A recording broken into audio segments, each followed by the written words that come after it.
काही इथे वर्षानुवर्ष राहणारे इथे जन्मलेले मुसलमान बांधव तेही आले आणि त्यांचाही शिवसेनेबद्दलचा गैरसमज होता तो दूर झाला. त्यांना आमचं हिंदुत्व काय हे सांगितलं. आणि विशेष म्हणजे काल फिरताना गुजराती, मारवाडी, जैन, कारण मी मुंबादेवीच्या मंदिरात गेलो होतो, कुलाबाईमध्ये फिरलो, तेही लोक सांगतात साहब कुछ भी होने दो, मुंबई में शिवसेना चाहिए, हम सेना के साथ है.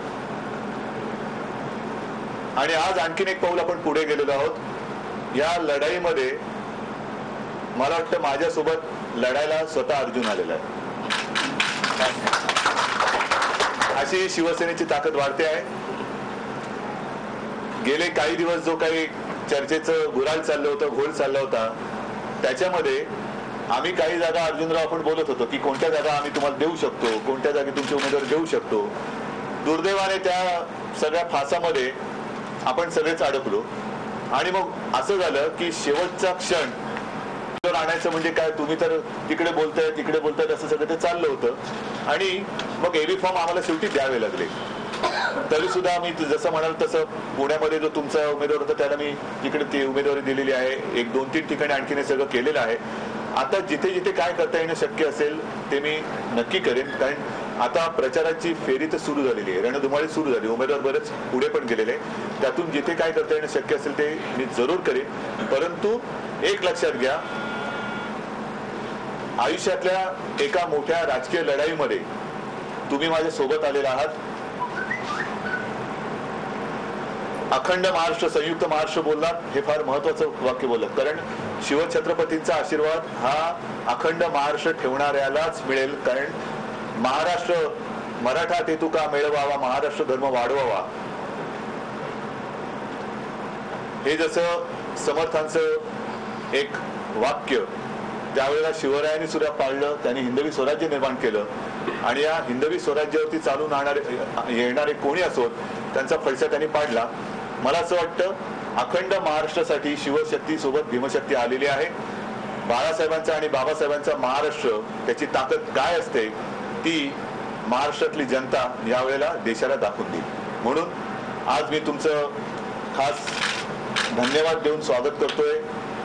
एक विचाराला जागणारे, बाबासाहेबांच्या विचाराला जागणारे एक खंडे, त्यांचे समर्थक माझ्यासोबत आलेले आहेत. अर्जुनराव, मी तुम्हाला सगळ्यांच्या साक्षीने एकच सांगतो, तुम्हाला कधीही मी पश्चाताप होऊ देणार नाही. फक्त त्याही वेळेला मी सांगितलं होतं, मी परवाच्या माझ्या सभेतही सांगितलं की आज मला कोणाला देण्यासारखं काही नाही, माझे हात रिकामे आहेत. माझ्याकडे आहे तो फक्त विश्वास.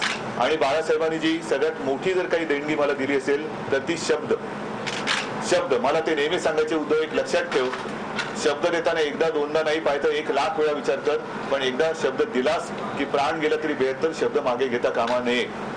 कारण निवडणुका येतात, निवडणुका जातात, पण खोटेपणाचा शिक्का जर का माथी लागला, विश्वासघात केल्याचा, दगाफटका केल्याचा शिक्का जर का माथी लागला तर कारकीर्द संपायला क्षण सुद्धा लागत नाही. म्हणून मी तुम्हाला शब्द देतो आहे की अर्जुनराव सोबत राहा, तुम्हाला कधीही मी पश्चाताप होऊ देणार नाही. ठीक आहे.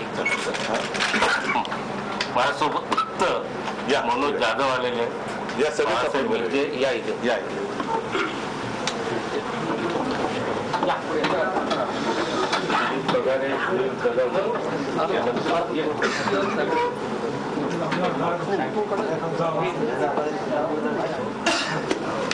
हे सगळे कार्यकर्ते बाहेर आहेत आणि सगळे आता उद्यापासून सुरू होणार आहे सगळं.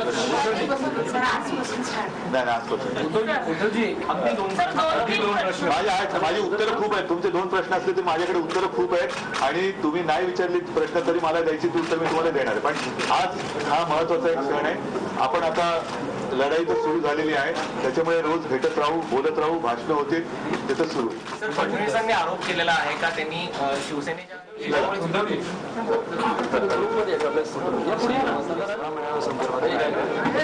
दसरा येणार आहे ना. झी 24 तास रहा एक पाऊल पुढे.